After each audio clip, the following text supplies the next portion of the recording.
네, OBC 요한서신 4과째 들어갑니다. 그동안 잘 지내신죠? 오늘은 참 두 가지 단어가 매우 중요합니다. 그것은 뭐냐면 세상에 대하여 그리고 또 적그리스도에 대해서 나눕니다. 오늘 같이 나누고자 하는 내용이 오늘은 좀 그 전과 달리 여러분의 갖고 있는 질문 76, 77페이지에 11개의 질문을 가질 때 그 질문에 대해서 여러분과 함께 나누고자 합니다. 그래서 하나하나 여러분들이 요한서신을 읽으시고 몇 번 또 읽으시고 그리고 이제는 요한일서 2장 12절서부터 27절까지의 내용을 앞에 있는 11가지의 질문을 갖고서 여러분과 함께 나누고자 합니다.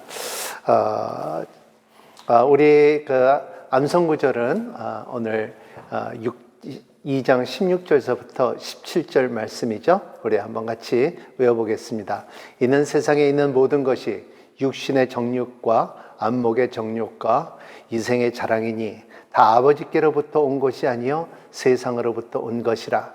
이 세상도 그 정욕도 지나가되 오직 하나님의 뜻을 행하는 자는 영원히 거하리라. 그래서 이 말씀의 첫 번째 세상이라는 내용을 볼 때 세상은 코스모스라고 말하는데 주님께서는 세상의 말을 그렇게 안 쓰셨어요.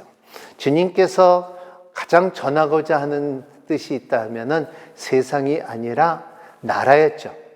그러니까 마슬레야라는 뜻인데 세상을 전하고자 하는 것이 아니라 세상을 어떻게 잘 살고자 하나 세상에 어떻게 더 좋은 세상이 되는 것에 걱정보다도 주님께서는 너희들에게 이제 하나님의 나라에 대해서 나라가 구성되려면은 우리의 참 백성이 있어야 되죠. 땅이 있어야 되죠. 그리고 또 권위가 있어야 되죠.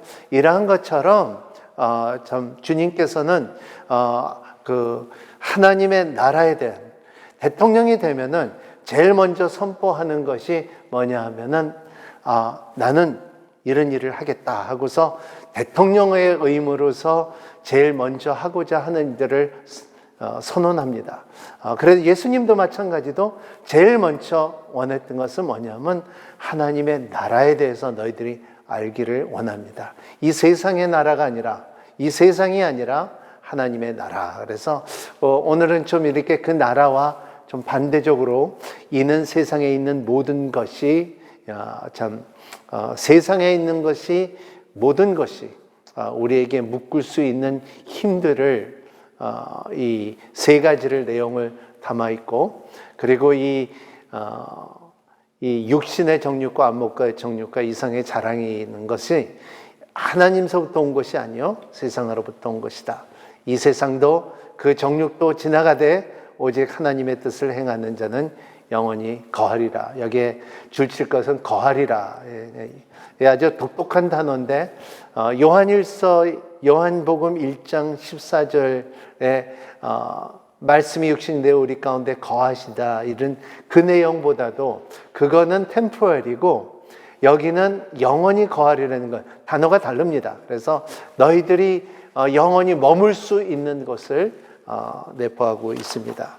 그래서 이렇게 보면은 요한일서 학습계열을 보면 오늘 말씀은 이제 12절서부터 27절 말씀인데 이제 첫 번째 맥락은 12절서부터 17절 말씀.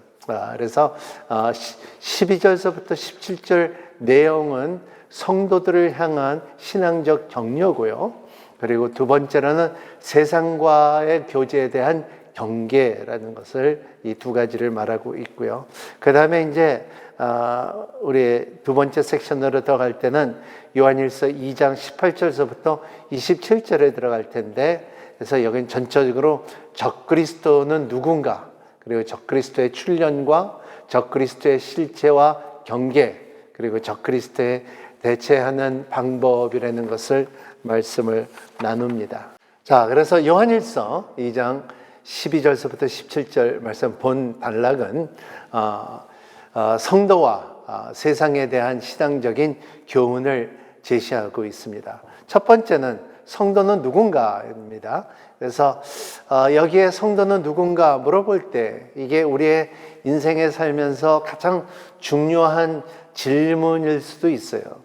우리의 정체성은 무엇인가? 그래서 너는 누구니? 이렇게 물어보는 것처럼 우리의 신앙적으로 영적으로 우리는 누구인가 알 때에 우리의 역할과 기능을 할 수가 있다는 것입니다. 그래서 오늘 말씀에 요한서신에는 요한일서에서는 이것이 세 가지 표현으로 너는 누구인가 성도라는 표현을 하고 있는데 바울은 성도라고 표현하고 그리고 또 이 예수 그리스도는 제자를 많이 썼고 그리고 이 요한일서 안에서는 이제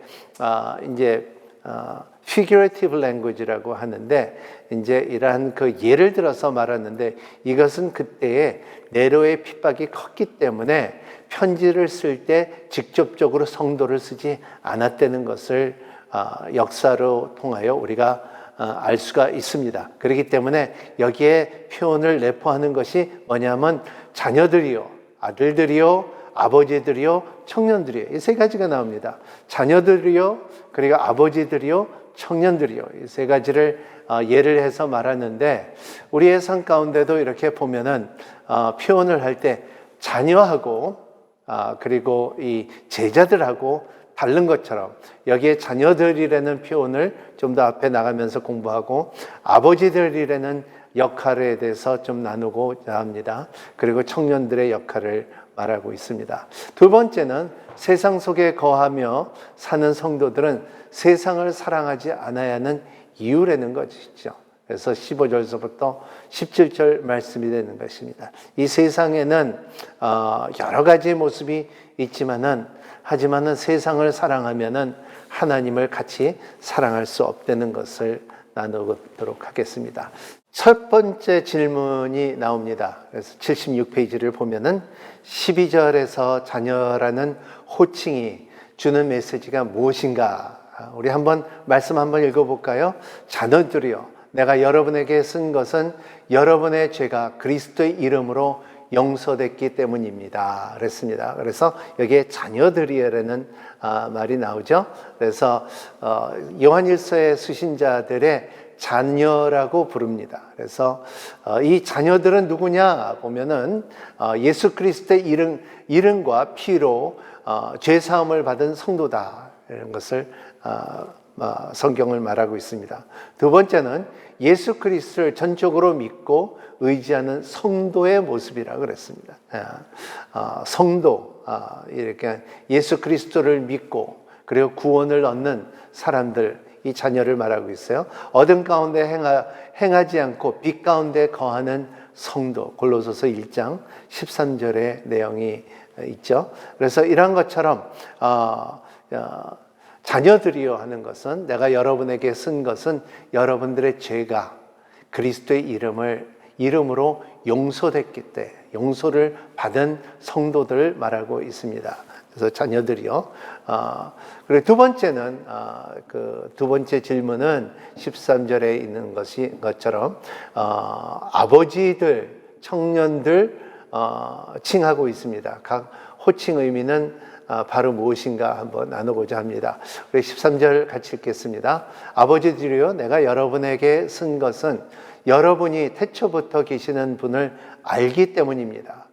청년들이여, 내가 여러분에게 쓴 것은 여러분이 악한 자를 이겼기 때문입니다 하는 말씀이죠. 그래서 아버지들, 교회 안에서 나가고 있고 그리고 지도자의 의지 있는 성도. 그래서 여기에 보면은 여러 가지 주석들을 보면은 이 아버지들이라고 말할 때는 이 아버지들은 예수 그리스도와 같이 이렇게 목격 같은 사람들도 말하고 사도들과의 교제와 가르침을 받은 사람들도 말하고 첫에 시작할 때서부터 교회 시작했을 때 알았던 사람들을 말하고 있다는 것입니다. 그래서 교회 안에서 이러한 가르침을 갖고 있는 사람들이나 그런 봉사하는 사람들이나 그리고 영적으로 성숙한 성도들의 모습을 말하고 있습니다. 그래서 이 아버지들이요, 교회 안에서도 우리 아버지들이 많죠. 우리 교회 안에서도 이제 처음에는 예수 그리스도를 좀 믿어볼까, 믿어야 되겠다, 이 죄가 너무나 괴롭다 하고서 교회를 처음으로 들어왔을 때에 그 메시지를 듣고 복음을 듣고 그리고 죄 사함을 받는 성령님의 역사가 있는다 하면은 그 다음에 말씀으로 그리고 신앙이 점점 우리 지난주에 나눈 것처럼 성화되는 관계로 인하여 그 다음에 이제 성숙해지는 모습이 됩니다. 그래서 거룩과 순결이 이루어지고 말씀에 순종이 있고 이제는 말씀을 내가 읽은 거 아니라 말씀이 나를 읽을 수 있는 그러한 위치에 돼 있는 사람들을 그리고 또 내가 하나님의 나라에 대해서 세상보다도 나라에 대해서 더 힘쓸 수 있는 헌신이 되어 있는 사람들이 아버지라고 볼 수가 있습니다.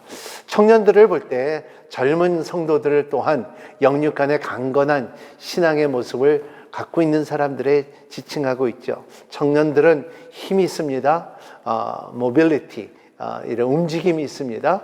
그리고 또 청년들은 이러한 굉장히 지식적으로도 많이 배울 수 있는 IQ와 EQ가 굉장히 높게 있는 분들이 청년들이라는 것입니다. 그래서 이 아버지들이요, 청년들이요, 내가 여러분에게 쓴 것은 여러분이 악한 자를 이겼기 때문입니다. 그래서 이렇게 악한 자는 이길 수 있다는 것을 말하고 있습니다. 그래서 아버지들, 청년들, 영적으로 무장한 사람들, 그래서 아버지들은 영성이 풍성하고 그리고 가르침을 가질 수가 있고, 청년들은 어떻게 보면 오늘 것처럼 이제 교회라는 역할이 두 가지 역할이 있는데, 교회라는 것은 병원도 되고 교회라는 것은 군대도 되죠. 병원에는 들어오는 상처받고 힘들고 어려운 사람들이 와서 하나님의 말씀 속에서, 예배 속에서, 교제 속에서 힐링을 받는 것이 교회의 역할이고요. 그리고 이런 사람들을 감싸주고 돌보주고 격려해주고 가르쳐주고 할 수 있는 역할을 갖는 사람들이 아버지들이고요. 그리고 또 이제 이 복음을 들고서 세상에 나갈 수 있는 선교사로 나갈 수 있고 전 세계에 주님께서 주신 지상명령을 감당함으로 나갈 수 있고 정신 갑주를 입고서 나갈 수 있는 젊은이들도 이것은 하나의 군대죠. 그렇기 때문에 교회는 병원이 될 수도 있고 그리고 군대가 될 수도 있고 두 역할을 잘 해야 된다는 것입니다. 오늘 이 말씀이 바로 아버지들이요 그리고 또 청년들의 역할을 내포하고 있습니다. 또 질문을 보면 여러분은 어느 쪽에 속해 있는가? 아버지라면 청년들, 그 이유는 무엇인가? 여기는 내용은 아버지라 그러면 나이가 있고 청년들이라면 젊은 것을 말하는, 젊은 나이를 말하는데, 근데 여기는 영적으로 얼만큼 건강한가, 영적으로 어떻게 무장이 되어 있는가 하는 것을 뜻하고 있습니다. 그래서 여러분들은 아버지들입니까? 그러지 않으면 청년들입니까? 한번 생각하는 시간이 가지기를 바랍니다. 그 다음에 이제 아들들이요. 그래서 14절에 아들들에 대한 호칭이 무엇인가? 그래서 아들들이요. 그래서 14절에 보면 아들들이여 내가 여러분에 쓴 것은 여러분의 아버지를 알았기 때문입니다. 아버지들이여 내가 여러분에 쓴 것은 여러분의 태초부터 계신 분을 알았기 때문입니다. 청년들이여 내가 여러분에 쓴 것은 여러분이 강하고 하나님의 말씀이 여러분 안에 거하시며 여러분이 그 악한 자를 이겼기 때문입니다. 두 번 악한 자를 이겼기 때문이라는 것을 말하고 있죠. 그래서 신앙의 단계는 악한 것을 이길 수 있는 단계를 반드시 거쳐야 된다는 것을 말하고 있어요. 여기서 보면 12절에 보면 자녀들 테크니온이라고 말하는데 부모와 자식과의 사랑을 말하고 있어요. 그래서 그리고 14절에 오늘 말씀에 보면은 아이들이라는 표현은 바이디온이라는 것인데 이 스승과 제자 사이의 친밀함을 말하고 있어요. 그래서 여기에 보면 나이와 상관없이 스승과 제자들과의 선생과 그리고 이 가르침을 받는 사람들의 관계를 말하고 있어요. 그래서 테크니오는 이렇게 보면 부모과 자식과의 관계.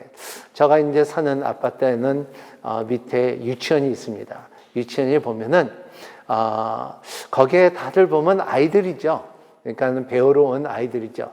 선생님 말을 듣고 그리고 이제 줄 서 갖고 밥도 먹고 그리고 산책도 하고 이렇게 나갑니다. 그리고 근데 이제 어머니가 찾아오면은 그 질서가 다 깨져요.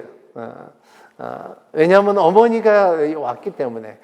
그래서 부모와 자녀의 관계하고 선생과 자녀들과의 관계는 다르다는 것을 오늘 본문은 말하고 있습니다. 그래서 이런 내용 가운데 자녀들이요. 그래서 자녀들이는 것은 하나님 책으로 볼 때 내가 너를 낳았다. 내가 그리스도 안에서 내가 나를 불렀고 지명했고 너는 내 것이라는 내 자녀로 삼겠다 하는 이 내용이 첫 번째 12절에 보면은 그러면 14절에 보면 아버지로서부터 청년들서부터 너희들은 이제 성도들이 배움으로 인하여 같이 교제하며 그리고 같이 섬기며 같이 하나님의 나라에 대해서 일을 하며 교회를 섬기는 너희들은 이제는 훈련을 받은 관계 이런 것을 말하고 있습니다.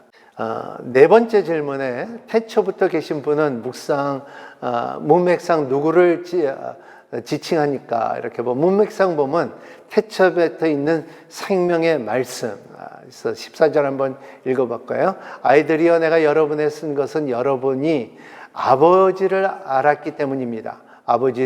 아버지들이여 내가 여러분에게 쓴 것은 여러분이 태초부터 계시는 분을 알았기 때문입니다. 청년들이여 내가 여러분에게 쓴 것은 여러분이 강하고 하나님의 말씀이 여러분 안에 거하시며 여러분이 그 악한 자를 이겼기 때문입니다. 계속 나오는 것입니다. 너희들이 알았기 때문에 너희들이 이것을 쓴 것은 그리고 또 너희들 가운데 이 악한 자를 이겼기 때문에 여기에 태초부터라는 내용 자체는 그분을 알았기 때문입니다. 그래서 문맥상으로 볼 때는 생명의 말씀을 말하고 있고요. 성부 하나님 성자 예수 그리스도를 지칭하고 있습니다. 예수 그리스도는 선제성을 부인했던 것은 엄도한 표현입니다.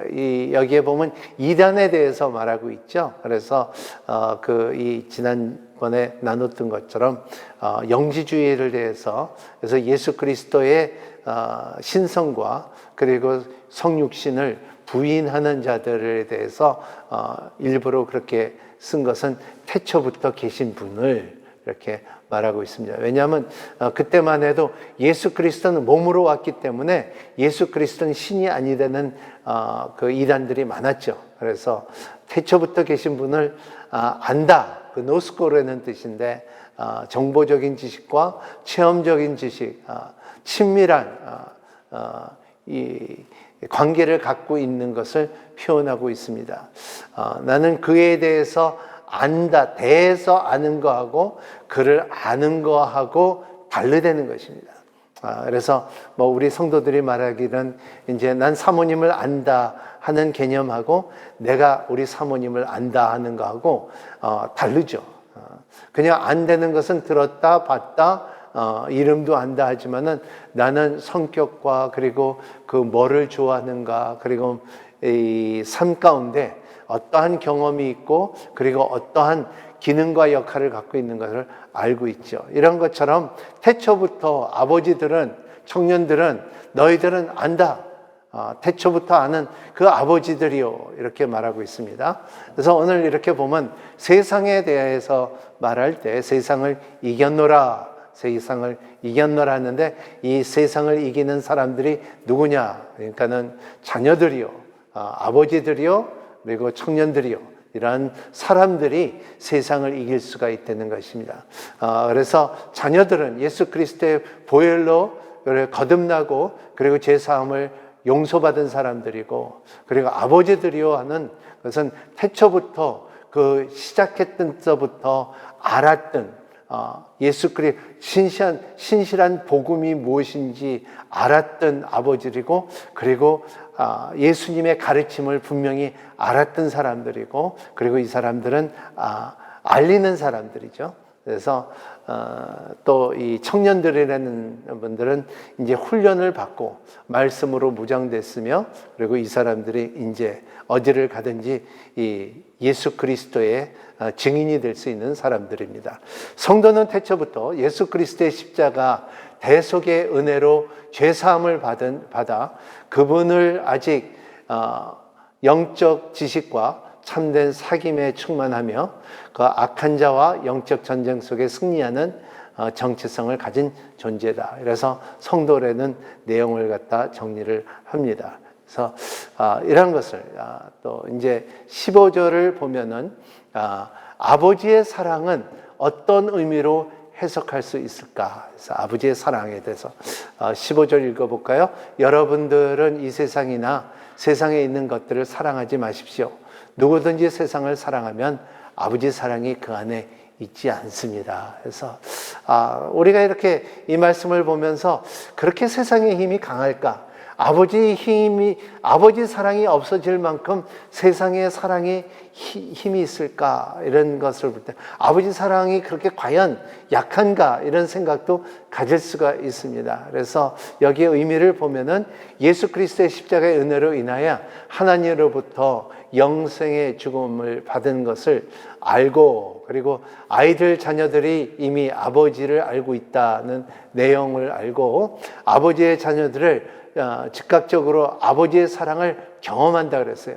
세상을 향한 사랑과 아버지를 향한 사랑에 공존할 수가 없다고 말하고, 사랑과 생명이라는 것은 하나님의 선물이라는 것입니다. 그래서 우리의 1장서부터 기억나세요? 여러분은 예수 그리스도가 이 땅에 와서 빛으로 오셨고, 그리고 빛으로 우리에게 비춰주시고, 그리고 빛 안에서는 생명이 있고, 생명 안에서 우리에게 주시는 소망과 기쁨이 있다는 것을 말하고 있어요. 그래서 이 사랑이 우리에게 찾아왔기 때문에, 그리고 우리에게 비춰졌기 때문에, 그래서 그 사랑 안에는 복음이 들려 있고, 그래서 우리를 성화시키는 힘이 있다는 것을 말하고 있어요. 그래서 이러한 것을 이렇게 볼 때에 기독교 역사를 보면은 세상을 사랑하는 사람들은 하나님을 사랑할 수가 없습니다.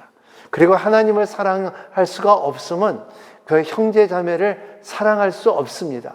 2000년 동안 기독교를 메인테인하고 지금까지 이끌어올 수 있는 한 단어를 말을 한다 하면은 이 사랑의 능력이라는 것입니다. 그래서 여기 질문에 여러분은 지금 하나님을 사랑하는가 아니면 세상을 사랑하는가? 하나님을 사랑하면 어떻게 증명할 수가 있습니까? 그래서 우리가 계속 읽은 오늘까지 이렇게 읽으면서 느끼는 게, 하나님을 사랑한다면 어떻게 증명할 수 있습니까? 이것은 예수님도 이 답을 했죠. 사람들이 이제 바리새인들과 사두개인들이 물어봤을 때 너희들은 어떻게 제자인지, 예수의 제자인지 어떻게 압니까? 이렇게 물어볼 때, 하나님의 자녀인지 어떻게 압니까? 물어볼 때 이렇게 주님께서 답한 것은 뭐냐면 제자인지 아닌지는 그 열매를 보고 안다 그랬어요. 우리의 삶 가운데도 마찬가지예요. 너희들이 하나님을 사랑하고 그 사랑을 안다 하면은 그 사랑은 반드시 multiplication, 이것은 열매를 맺는다는 것을 말하고 있어요. 그래서 그 사랑은 그냥 가만히 있는 것이 아니라 계속 부풀어 나갈 수 있는 것이 사랑이에요. 주면 줄수록 더 커진다는 것이 사랑이 있는 것임을 말하고 있습니다. 16절에 보면 세상에 있는 것들, 구체적으로 무엇을 말합니까? 세 가지를 말하고 있는데요. 16절 한번 읽어보겠습니다. 이는 세상에 있는 모든 것, 곧 육신의 탐욕과 안목의 정욕과 세상 살이의 자랑은 아버지께서 온 것이 아니라 세상으로부터 온 것이기 때문입니다. 그러니까는 하나님의 사랑으로부터 온 것이 아니라 하나님의 나라에서부터 온 것이 아니라 세상으로부터 온 것이라는 것을 말하고 있어요. 그래서 이렇게 보면은 세상은 우리를 붙들려고 해요. 우리를 자꾸 발을 잡으려고 해요. 이제 성경에 보면은 저 에덴 동산에서도 사단은 하와와 아담을 갖다 이 발을 잡으려고 그러고요. 그리고 또 모세를 통해서 볼 때는 바로는 애굽에서 이스라엘 백성들을 못 가게끔 발을 잡으려고 그래요. 그래서 예수 그리스도의 광야에서도 시험을 받을 때 사단은 발을 잡으려고 그래요. 그래서 이 잡히지 않을 수 있는 방법을 나누고자 합니다. 그래서 이 나누건데 중요한 것이 세 가지가 있습니다. 그것이 마귀는 쓰는 이 방법과 이 툴이 뭐냐 하면은 육신의 탐욕입니다. 그리고 안목의 정욕과 그리고 세상의 자랑, 이 세 가지 갖고서 계속 그때나 지금이나 계속 세상에 잡아두기를 원하는데, 사실은 이렇게 보면은 세상에 속하면은 우리는 잡혀 있어요. 하지만은 이것을 벗어날 수 있는 힘이 있다 하면은 이거에 대해서 자유할 수 있는 방법을 나누고 합니다. 조금 쉬었다가 이 세 가지 내용을 좀 구체적으로 여러분과 함께 나누고자 합니다.